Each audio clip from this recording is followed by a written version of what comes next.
নবীন প্রবীণ দ্বন্দ্ব আরও একবার প্রকাশ্যে চলে এসেছে তৃণমূল কংগ্রেসের অন্দরে।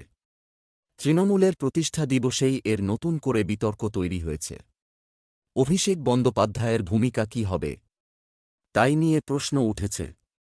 দলের রাজ্য সভাপতি জানিয়েছেন অভিষেক মমতা বন্দ্যোপাধ্যায়ের নেতৃত্বেই লড়াইয়ের ময়দানে থাকবেন। সুব্রত বক্সির শব্দচয়ন নিয়ে কিছুটা আপত্তি তৈরি হয়েছে দলের মুখপাত্র কুণাল ঘোষের। তিনি কোনোভাবেই অভিষেকের ময়দান ছেড়ে যাওয়ার বক্তব্য নিয়ে চর্চা হতে দিতে চাইছেন না। অভিষেক বন্দ্যোপাধ্যায় যথাসময়েই তাঁর মতামত সামনে আনবেন, এমনই দাবি করেছেন কুণাল ঘোষ। দলের মধ্যে বিভাজন তৈরি করার চেষ্টা হচ্ছে, এমনই দাবি করছেন কুণাল।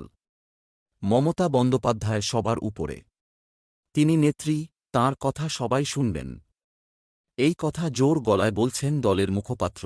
তবে প্রবীণদের জায়গা ছাড়া উচিত, এ কথাও বুঝিয়ে দিচ্ছেন তিনি। মমতা বন্দ্যোপাধ্যায়ের সঙ্গে একসঙ্গে লড়াই করেছেন বহু তৃণমূল নেতা, তাদের গুরুত্ব ও অবদান রয়েছে। একথাও দাবি করেছেন তিনি, পুরনো চাল ভাতে বাড়ে।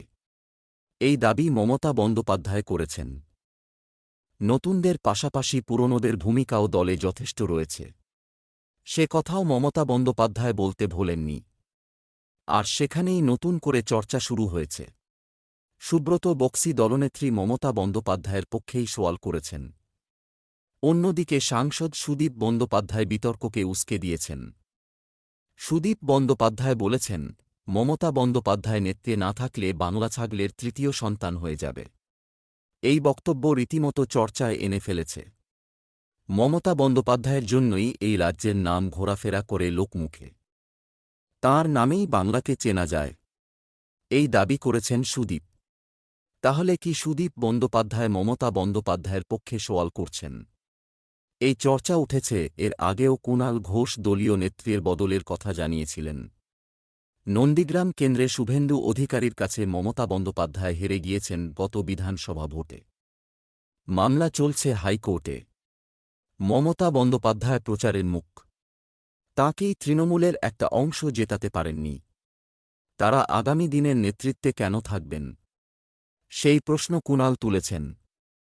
মমতা বন্দ্যোপাধ্যায়ের নেতৃত্বে অভিষেক বন্দ্যোপাধ্যায়ের সেনাপতিত্বে সামনে এগিয়ে যাবে তৃণমূল কংগ্রেস, এমনই দাবি করা হচ্ছে কুণালের পক্ষ থেকে। প্রবীণ মানে কি হাতে গোনা কয়েকজন নেতৃত্ব, নাকি মমতা বন্দ্যোপাধ্যায়ের সঙ্গে যারা লড়াই করেছেন তারা? এই প্রশ্ন তুলেছেন তিনি। যারা সত্যই লড়াইয়ের ময়দানে ছিলেন তাদের সামনে সারিতে নিয়ে আসতে হবে। তারা পিছিয়ে থাকবেন, এটা হতে দেওয়া যায় না। অভিষেক বন্দ্যোপাধ্যায় আগামী দিনে পশ্চিমবঙ্গের মুখ্যমন্ত্রী হবেন।